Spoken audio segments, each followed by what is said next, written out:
Sequences, nth terms and recurrence relationships. The nth term of a sequence is sometimes known as the general term. You would have seen this in your GCSE course. However, in A-level we have to become familiar with some terminology that we use. Specifically, we use UN for the nth term. So U3, for example, is the third term in a sequence. So, let's say we got a sequence defined by UN equals 3n minus 1. So the nth term is 3 lots of n minus 1. We can work out the first term, U1, 3 lots of 1 minus 1. So U1 is 2. The third term, U3, 3 lots of 3 minus 1, which is 8. And the 19th term, U19, 3 lots of 19 minus 1, which is 56. Here's another example. The nth term of a sequence is given by UN equals n squared over n plus 1. If we want to find the 20th term, we can do it directly using the nth term formula. U20 is 20 squared over 20 plus 1, 400 over 21. That doesn't cancel down, there's not an awful lot you can do to it, leave it like it is. Find the value of n for which the formula UN equals 5n minus 2 has a value of 153, where we're working backwards now. So we know that UN must equal 153, so if we substitute that into the nth term formula, 153 equals 5n minus 2. Add the 2 on, divide by the 5, it's 31. 31st term. Find the value of n for which UN equals n squared minus 7n plus 12 has a value of 72, so we want to find out where 72 crops up in the sequence. Same idea. We know that UN must equal 72, so we have a quadratic equation. We've looked at solving quadratic equations before. Make it so it equals 0. Ponder briefly, does that look like it's going to factorise? Yes it does. So we factorise it, n minus 12, n plus 5. That gives us two solutions, 12 and minus 5. However, because we're talking about sequences, one of those doesn't make any sense. The minus 5 one doesn't make any sense. You can't have the minus 5th term in a sequence, so therefore it must be 12. It's the 12th term in the sequence.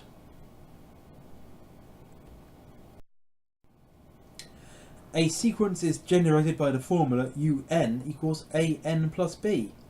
Given that U3 is 5 and U8 is 20, find the values of A and B. Whenever you see things with, or see equations with two unknowns and two sort of facts, then you know it's going to be simultaneous equation questions. So we've got two facts, U3 is 5 and U8 is 20. We've got two unknowns, A and B. So if we create the two equations, U3 is 3a plus b when n is 3, but U3 is 5, so 5 is 3a plus b. U8 when n is 8 is 8a plus b, but U8 is 20, so 20 is 8a plus b. And now we can solve those simultaneously. The usual way. It's going to be easy in this case to go with elimination. So if we subtract one equation from the other, 15 is 5a, so a is 3, and then substitute the 3 into one or the other to get that b is minus 4. Quite often sequences questions can use other aspects of mathematics, like quadratics and simultaneous equations, to be used in the problems. Now, along with the nth term to define a sequence, we can also define sequences using recurrence relationships.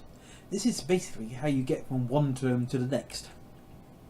So if you've got 5, 8, 11, 14, 17, obviously you add on 3 each time. So we could describe it as add 3. So the second term is the first term, add 3. The third term is the second term, add 3. The fourth term, you get the idea.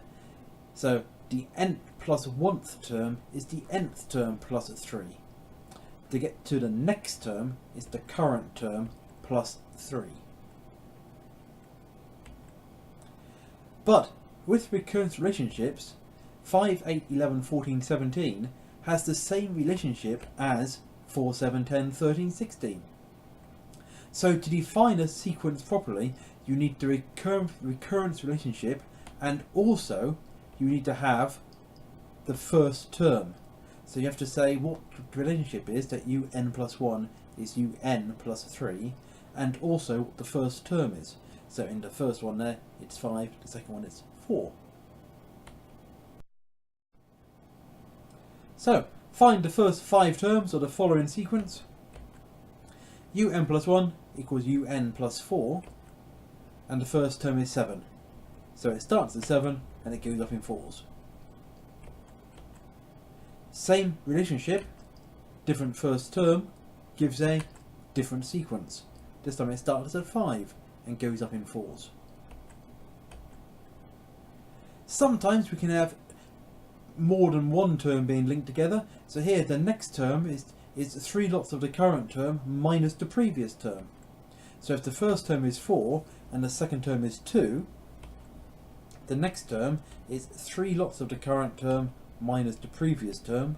So 4, 2 are the terms we've got, and then it's 3 lots of 2 minus 4, which is 2. 3 lots of 2 minus 2, 4. 3 lots of 4 minus 2, 10. And so it carries on. 3 lots of 10 minus 4.